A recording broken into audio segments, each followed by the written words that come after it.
The black flag is a lie. For 300 years, we've feared the wrong shadow. The original Joli Roger wasn't black, it was blood red, the Joli Rouge. The black flag meant surrender and live. The red flag meant every soul aboard would burn. Captain Elias stares at the scrap of crimson silk in the dying sailor's hand.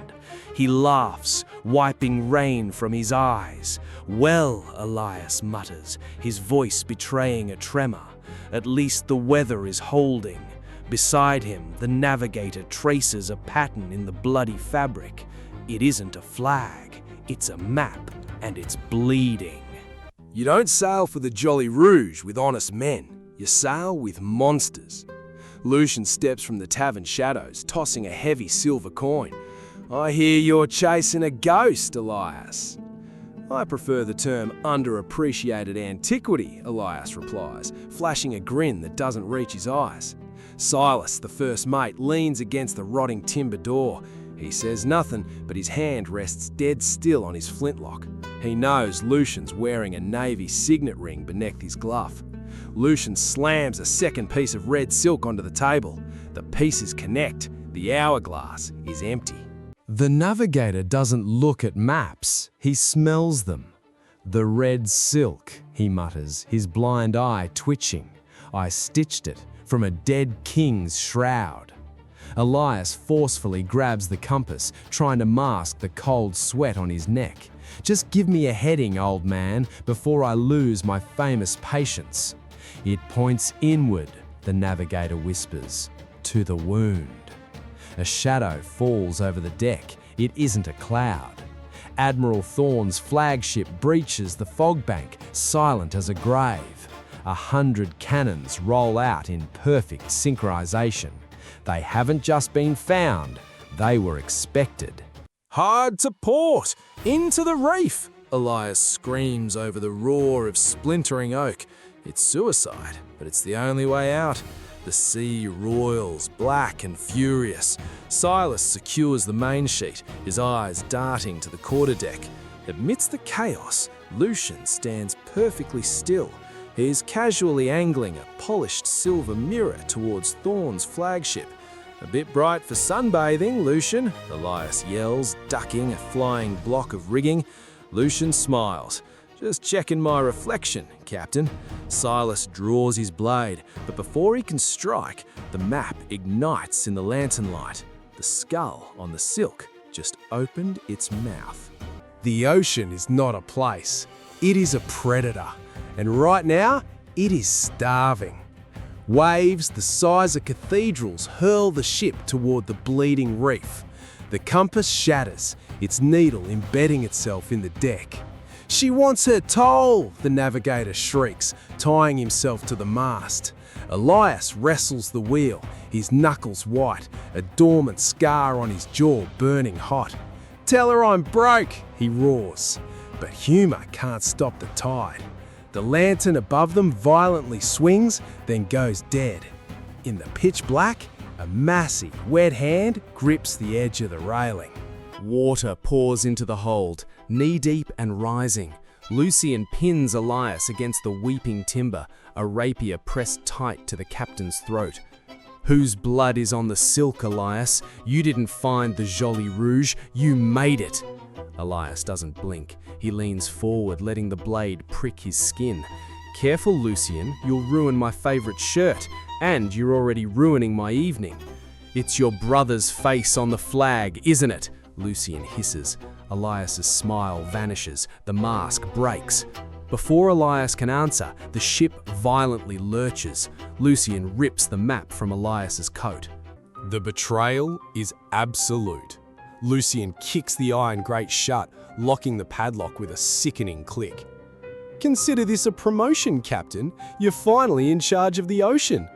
Elias slams his fists against the iron. "You can't read the silk. The navigator will slit your throat while you sleep." "I don't need to read it," Lucian smiles, stepping back.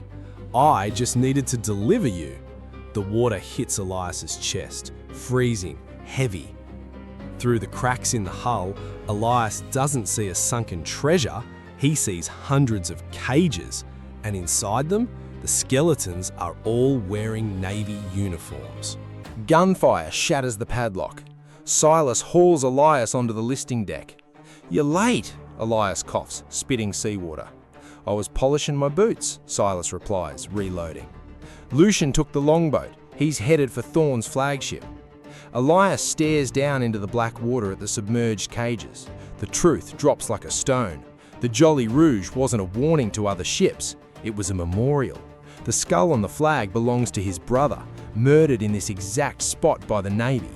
And Admiral Thorne didn't come here to arrest Elias. He came to finish the bloodline. The shadow of the Navy flagship swallows them whole. Admiral Thorne stands at the bow, looking down at Elias's wrecked ship. Thorne slowly unbuttons his crisp white uniform. Branded directly over his heart is the exact same skull as the flag. "You survived the reef, Elias, just like your brother," Thorne calls out, his voice echoing over the waves. Elias holds a lit match over an open barrel of gunpowder. "I always said you had terrible taste in tattoos, Thorne." Thorne raises his hand, not to fire cannons, but to drop the red silk map directly into the sea. The map sinks, the greatest treasure of the pirate world, discarded like trash. "You never wanted the coordinates," Elias whispers, his bravado finally breaking. Thorne's obsession was never about justice, it was about possession. He branded himself to mock Elias's trauma. He pushed them to the Bleeding Reef, not to find the sanctuary, but to recreate the day Elias failed his brother. Silas readies his blade. "Captain, we fight or we drown." Elias looks at the sinking red silk. The hourglass is empty. Elias drops the lit match directly into his own gunpowder barrel. The blast tears the sky in half. Wood splinters like glass. A wall of black powder smoke engulfs both ships. Elias didn't blow his ship to die. He blew it to blind the Navy. Swinging through the inferno on a flaming halyard, Elias laughs, a wild, terrified sound. "If you're gonna be a ghost, Silas, you might as well haunt a nicer ship." They crash onto the deck of Thorne's flagship, blades drawn. But the explosion did more than create smoke. Below them, the water begins to drain away from the reef, exposing the ancient cages. The flagship is a slaughterhouse of smoke and steel.